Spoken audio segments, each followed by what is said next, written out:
Hello everybody, here is my audience. Okay, today I'm going to be talking about standardized testing in kindergarten. There are many aspects such as assessment, evaluations, there's the pros, there's the cons, how students and teachers feel about assessment at such a young age. There's a lot of stuff that goes into it. According to the NAEYC, standardized testing is defined as an assessment specifically constructed according to a set of testing standards. Young children are now participating in standardized testing in every state and most school districts. Knowing why we are testing our children is very important for not only the children's success, but also the teacher's success. The first thing we need to ask ourselves is, why are we assessing kindergartners? Well, first, we assess kindergartners to drive students forward. Assessments are also used to communicate with parents about their children's strengths and what they could improve on. When talking to parents, it can be very helpful for them to be updated about how their child is progressing in school. There are many things that assessments do for the children. Understanding the student's strengths more is one of the things that helps. If you know a student is struggling in a certain area, such as counting, you can try your best to work with that student more. If you realize a lot of students are struggling with counting, then maybe you could spend a few more extra days on it. If it's only 1 or 2 children, you can try and set aside as much time in the classroom specifically with them with one-on-one attention. Standardized testing and assessments also help suspect students with disabilities. It helps the teachers plan activities in the classroom. Sometimes it's hard for teachers to know where every student is at, but with these assessments, it can definitely help them see where they need to work more. It also shows how well the current preschools in their area are helping the children prepare for kindergarten, which can be very huge. One way that teachers can get this information, because if you have 25 to 30 students in your classroom, it can be very hard to remember, oh, Joe did this earlier, or Megan did this earlier. So some teachers call those anecdotal notes.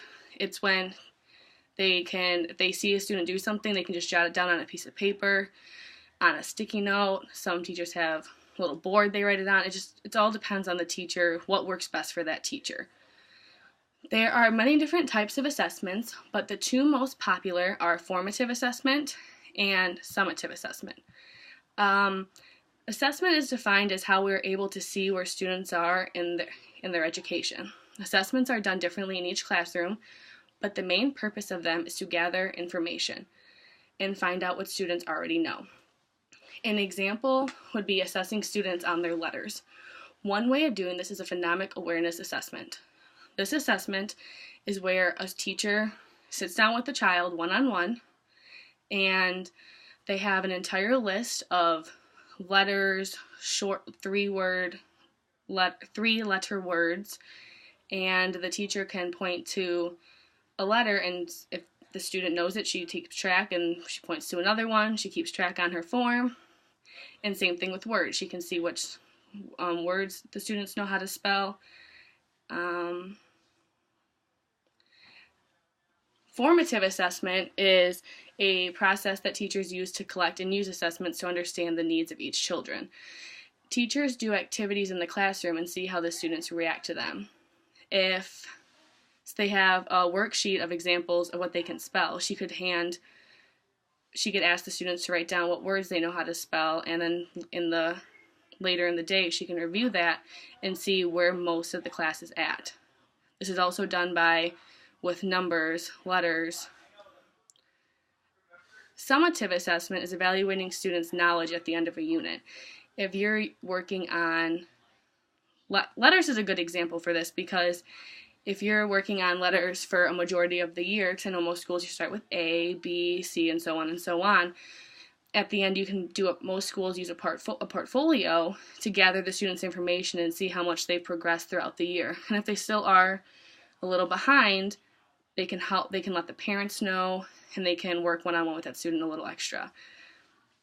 Now, there are many controversies of if standardized testing is good or if it's bad. And there are some pros, but there are also some cons. Some pros are assessment or standardized test results can be used to help teachers create learning plans based on your kids' needs.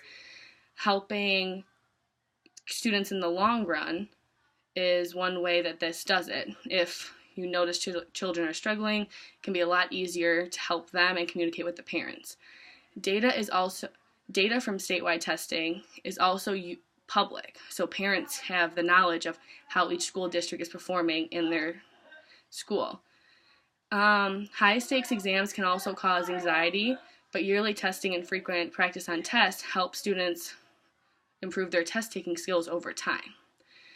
Your child can benefit by learning how to handle pressure and develop skills and strategies necessary for future tests when they're older, because unfortunately, standardized testing is something that is in most schools and is something that kids need to get used to all the way up until high school. There are also many cons of standardized testing that puts a lot of pressure on teachers. Some teachers have way too much stress as it is, and then they are even more stressed out when they're getting, not punished is not the right word, but when they're getting judged for how well their students are reacting to their lessons. Sometimes some students, it's not bad, but sometimes some students take a little longer to understand a topic, and that is completely okay. But when you're looking at it in standardized testing wise, that makes the teacher look bad. Sometimes a con of assessments is also that students can be having a bad day. If you were to do, for instance, the phonemic awareness, which is one of the formative assessments, if you were to do that assessment on a bad day, the results could be very wrong. If something is going on in the home, or they're not feeling well and they don't want to participate, you're going to mark as a lower score when that's really not what the student's capability. I hope that you guys have learned a little more about standardized testing in kindergarten and what your opinions are. I personally don't think it's good because it puts way too much pressure on the students, but I do think some of the pros are good, but I also think some of the cons are very bad. I got a lot of my information from the National Association for the Education of Young Children, and I also got some of my information from High Stakes Testing Pros and Cons by Roberto, I don't want to say this wrong, Munaz. Munaz. Thank you very much.